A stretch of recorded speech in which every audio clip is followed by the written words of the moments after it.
भगवान श्री विष्णु ने बताया कि तुलसी में रोजाना जल देने से क्या फल मिलता है। एक समय की बात है, माता लक्ष्मी ने भगवान विष्णु से पूछा, हे नाथ, आप तो तीनों लोकों के स्वामी हैं, आपकी तीनों लोकों में पूजा होती है, सभी आपकी कृपा पाने के लिए उत्सुक रहते हैं, फिर भी आप इस तुलसी के पौधे की पूजा क्यों करते हैं, इसे रोजाना जल क्यों चढ़ाते हैं। मैं इस तुलसी के पौधे को जल चढ़ाने का महत्व जानना चाहती हूँ। माता लक्ष्मी की बात सुनकर भगवान विष्णु ने कहा, हे देवी, तुलसी साक्षात लक्ष्मी का ही रूप है। तुलसी की रोजाना पूजा करने के कई फायदे हैं और तुलसी को जल चढ़ाने मात्र से ही मनुष्य के कई पाप नष्ट हो जाते हैं। तुलसी को जल देने का महत्व बताने से पहले मैं तुम्हें एक पवित्र कथा सुनाता हूँ। इस कथा के माध्यम से तुम्हें तुम्हारे इन प्रश्नों के उत्तर मिल जाएंगे। इसलिए हे देवी, आप इस कथा को बड़े ध्यान से सुनना। भगवान विष्णु ने कहा, हे देवी, जो भी मनुष्य सिर्फ इस कथा को ध्यान लगाकर पूरी सुन लेता है, उसे 100 वर्षों तक तुलसी को जल देने का फल प्राप्त होता है। माता लक्ष्मी ने कहा, स्वामी, मैं इस कथा को बड़े ही ध्यान से सुनूंगी, आप मुझे वह पवित्र कथा सुनाना शुरू कीजिए। भगवान विष्णु ने कहा, हे देवी, बहुत समय पहले की बात है। किसी नगर में एक ब्राह्मण रहता था। उसका जन्म तो ब्राह्मण कुल में हुआ था, लेकिन उसके कर्म नित्य व प्रवृत्ति के थे। वह ब्राह्मण हमेशा ही झूठ बोलता और गलत तरीके से पैसा कमाता था। उसका मन हमेशा बुरे कर्मों में ही लगा रहता था। वह सदैव ही जुआ, वेश्यावृत्ति और चोरी में ही लगा रहता था। उसने अपने जीवन में कभी भी पुण्य के काम नहीं किए और शास्त्रों का अध्ययन नहीं किया। ब्राह्मण होते हुए भी कभी पूजा पाठ नहीं किया। सदैव ही उसका मन दूसरों के धन पर लगा रहता था और वह दिन में जो भी धन कमाता उसे रात्रि में जुआ और वेश्यावृत्ति में उड़ा दिया करता था। इस तरह वह ब्राह्मण अपने जीवन को पाप कर्मों में ही गुजार रहा था। उसने अपने मुख से कभी भगवान का नाम नहीं लिया और ना कभी देवी देवताओं का पूजन किया। इस प्रकार से पाप करते हुए उसे कई वर्ष बीत गए। फिर वह ब्राह्मण कुछ खरीदारी करने के लिए एक नगरी में जा पहुंचता है।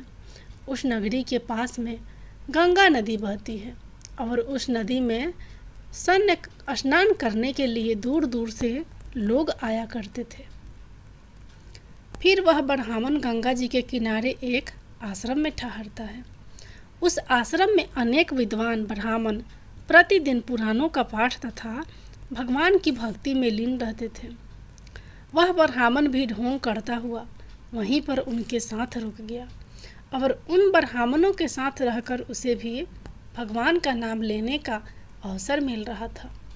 वह उसी स्थान पर कुछ दिनों के लिए रुका। फिर वहाँ पर आए हुए लोगों ने गायों का पूजन करके ब्राह्मणों को भोजन कराया, तो उस ब्राह्मण ने भी उनके साथ बैठकर भोजन किया और भगवान का प्रसाद ग्रहण किया।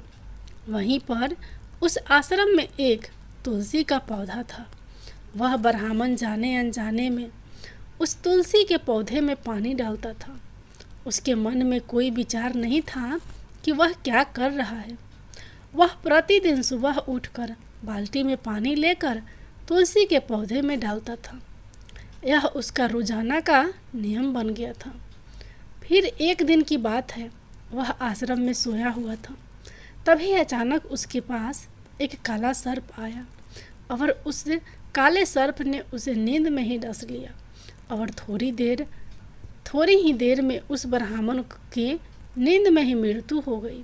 और जब सुबह दूसरे ब्राह्मणों ने उसे इस अवस्था में देखा तो उन्होंने उसके मुख में तुलसी पत्र और तुलसी जी का जल डाल दिया। फिर उन ब्राह्मणों को पता चला कि उसकी तो मृत्यु हो चुकी है। तब वहाँ पर यमदूत आते हैं और उस ब्राह्मण को पकड़कर यमलोक ले जाने लगते हैं।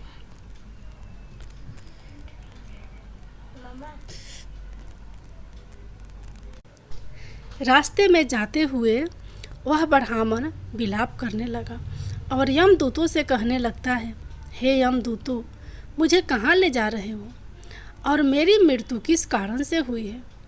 तब यमदूत कहने लगे, हे ब्राह्मण, तुमने जन्म से लेकर मृत्यु तक बहुत पाप कर्म किए हैं और तुम्हारे पापों के कारण ही तुम्हें एक काले सर्प ने काटा और जिसकी वजह से ही तुम्हारी मृत्यु हुई है। अब हम तुम्हें यमपुरी लेकर जा रहे हैं।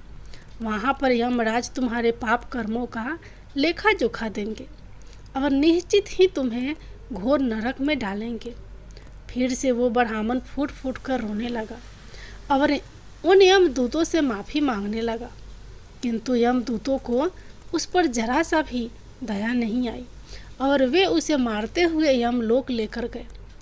जब यमदूत उस ब्राह्मण को लेकर यमराज के सामने उपस्थित हुए तो यमराज के पास बैठे हुए चित्रगुप्त ने उस ब्राह्मण के कर्मों का लेखा जोखा निकाला और यमराज से कहने लगे, हे धर्मराज, इस ब्राह्मण ने तो अपने पूरे जीवन पाप किए हैं। इसने जीवन में कभी पुण्य का काम नहीं किया है। यह तो घोर पापी है। इसे तो हमेशा के लिए नरक में डाल दिया जाए। फिर यमराज कहते हैं, हे यमदूतों, जीवन भर पाप करने वाले इस ब्राह्मण को उठाकर ले जाओ और इसे नरक में डाल दो। यमराज का आदेश मिलते ही वे यमदूत उस ब्राह्मण को लेकर नरक की तरफ चल दिए और ब्राह्मण को पीटते हुए नरक में ले गए। वहाँ ले जाकर उसे खौलते हुए तेल के कढ़ाई में डाल दिया।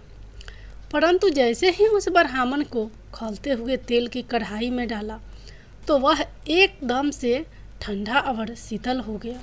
इस घटना को देखकर उस यमदूत को बड़ा ही आश्चर्य हुआ। ऐसा उसके साथ पहले कभी नहीं हुआ था।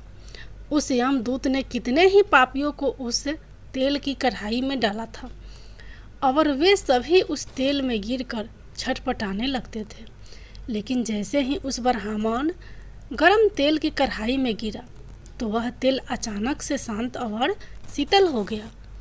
इस आश्चर्यजनक घटना को देखकर वह यमदूत जल्दी से दौड़ता हुआ यमराज के पास पहुंचा। यमदूत को देखकर यमराज ने कहा, हे यमदूत, क्या बात है, तुम इतने घबराए हुए क्यों लग रहे हो। फिर वह यमदूत कहता है, हे धर्मराज, आपने जिस ब्राह्मण को नरक में डालने के लिए कहा था, मैंने जैसे ही उसे खौलते हुए तेल की कढ़ाई में डाला तो उस भट्टी की अग्नि बुझ गई और वह खौलता हुआ तेल भी बिल्कुल ठंडा हो गया। फिर यमराज कहते हैं, हे यमदूत, यह तो बड़ी ही विचित्र घटना है। ऐसा तो पहले कभी नहीं हुआ था। यमराज विचार कर ही रहे थे कि तभी वहाँ पर नारद मुनि प्रकट होते हैं। नारद मुनि को देखकर यमराज अत्यंत प्रसन्न होते हैं और उन्हें प्रणाम करते हैं। यमराज नारद मुनि का स्वागत करते हैं। फिर यमराज नारद मुनि से कहते हैं, मुनिवर, आप उचित समय पर आए हैं। हमने आज और अभी एक अत्यंत पापी ब्राह्मण को नरक में गिराया है, किंतु उसके गिरते ही नरक की अग्नि ठंड पड़ गई है और खोलता हुआ तेल भी शीतल हो गया। तब नारद मुनि ने यमराज से कहा, हे धर्मराज, आपने जिस ब्राह्मण को नरक में डाला है वह नरक में डालने योग्य नहीं है, क्योंकि उस ब्राह्मण के द्वारा अनजाने में ही ऐसा कर्म हुआ है जो नरक का नाश करने वाला है। जो मनुष्य पुण्य कर्म करने वाले लोगों की संगति करता है उसे उनके पुण्यों का भाग जरूर मिलता है। और यह ब्राह्मण तो कई दिनों तक भगवान के भक्तों के साथ रहा है।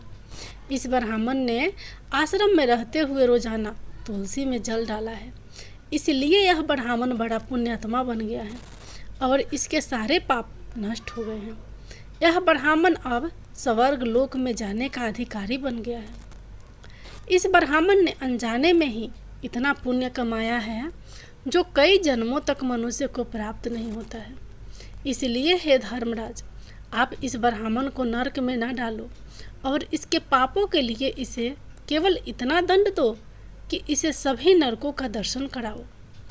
नारद मुनि की बात सुनकर यमराज बहुत खुश होते हैं और उस ब्राह्मण को नरक से निकाल कर लाते हैं और अपने यमदूतों से कहते हैं, हे यमदूतों, इस ब्राह्मण को ले जाओ और संपूर्ण नरकों का दर्शन कराओ। फिर यमदूत उस ब्राह्मण को ले जाते हैं और संपूर्ण नरकों का दर्शन कराते हैं। भगवान विष्णु ने कहा, देवी, इस प्रकार से यमदूत उस ब्राह्मण को संपूर्ण नरकों का दर्शन कराते हैं और उसे यक्ष लोक में ले जाते हैं और फिर वह ब्राह्मण एक यक्ष बन जाता है। भगवान विष्णु कहते हैं, हे देवी, वनस्पति नाम तुलसी, मास नाम कार्तिक, तिथि नाम एकादशी। भगवान कहते हैं, हे देवी, वनस्पतियों में मुझे तुलसी प्रिय है, मास में कार्तिक मास और तिथि में एकादशी प्रिय है। इसलिए जो भी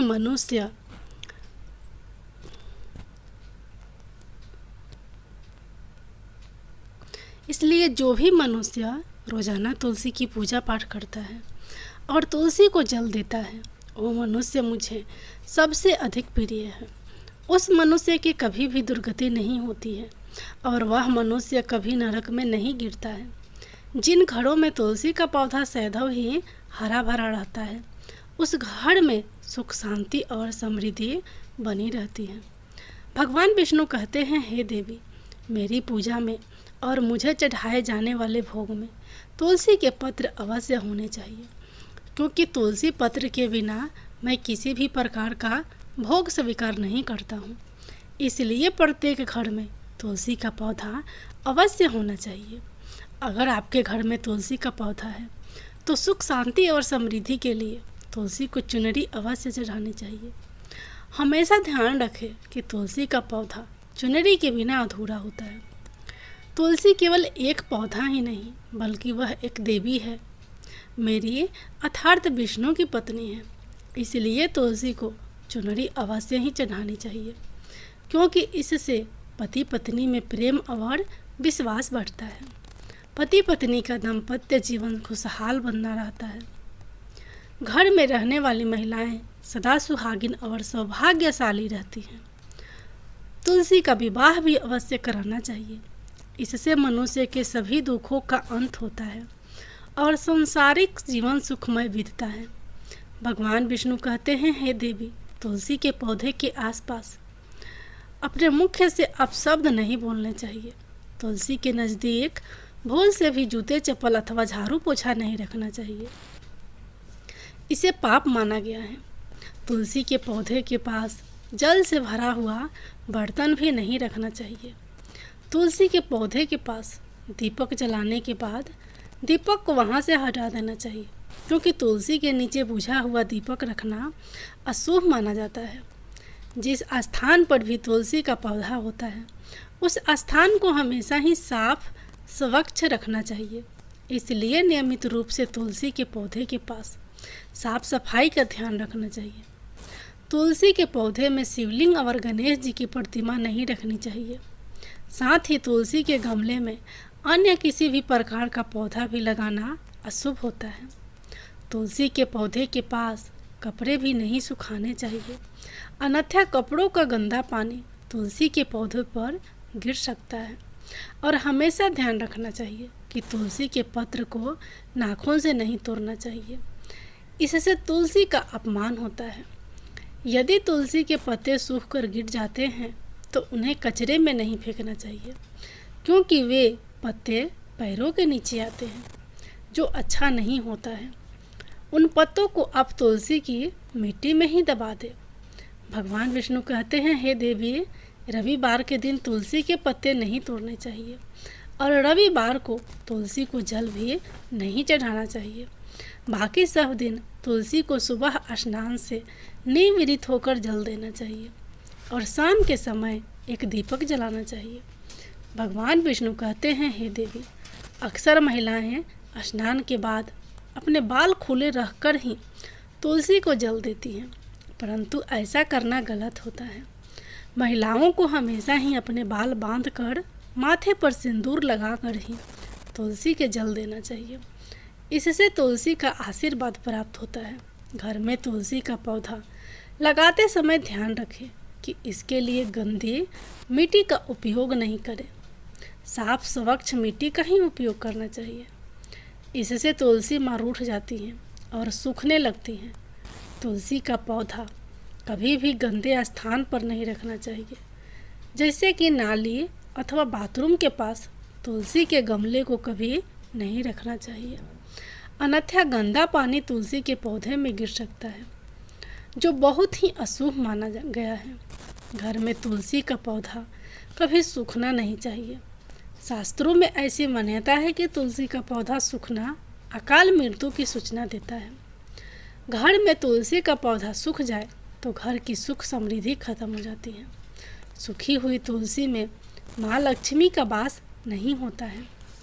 भगवान विष्णु कहते हैं, शास्त्रों के अनुसार मासिक धर्म के दौरान महिलाओं को तुलसी के पौधे में पानी नहीं डालना चाहिए और तुलसी को स्पर्श करना भी वर्जित है। तुलसी को बिना स्नान किए जल नहीं देना चाहिए और पैरों में चप्पल आदि पहनकर भी तुलसी को जल नहीं देना चाहिए। तुलसी को जल देते समय ध्यान रखें कि वह जल आपके पैरों पर ना पड़े, इससे तुलसी का अपमान होता है। भगवान विष्णु कहते हैं, नित्य तुलसी के दर्शन से मनुष्य को स्वर्ग की प्राप्ति होती है और तुलसी पत्र के सेवन से उसके सभी पाप नष्ट हो जाते हैं। तुलसी का पौधा हमेशा घर के सामने लगाना चाहिए। इसे पूर्व अथवा उत्तर दिशा में लगाना सबसे अधिक शुभ होता है। तुलसी के पास मरुस्थलीय पौधे रखना बहुत ही अशुभ माना जाता है। ऐसे पौधों से नकारात्मक ऊर्जा निकलती है। शास्त्रों में कहा गया है कि जिन पौधों से हरी भरी कलियों की उत्पत्ति ना हो, उसके स्थान पर कांटे निकलते हो, तो ऐसे पौधे को तुलसी के पास कभी भी नहीं रखना चाहिए। शास्त्रों में केले के पौधे का विशेष महत्व बताया गया है। अगर तुलसी के पास केले का पौधा लगा देते हैं तो कई गुना अधिक लाभ प्राप्त होते हैं। भगवान विष्णु कहते हैं, केले के पौधे में देवी स्वयं मेरा वास होता है। इसे तुलसी के पास लगाने से घर में सुख समृद्धि आती है। तुलसी के पौधे में शालिग्राम भी अवश्य रखना चाहिए। तुलसी के गमले में शालिग्राम रखने से तुलसी का और भी अधिक शुभ प्रभाव आपको देखने को मिलेगा। शालिग्राम मेरा ही रूप है। यह काले रंग का पत्थर होता है, जिसे विलक्षण और मूल्यवान माना गया है। इसे अगर तुलसी के गमले में रखेंगे तो आपके घर तुलसी का और भी अधिक शुभ प्रभाव आपको देखने को मिलेगा। शालिग्राम मेरा ही निराकार रूप है। यह काले रंग का पत्थर होता है, जिसे विलक्षण और मूल्यवान माना गया है।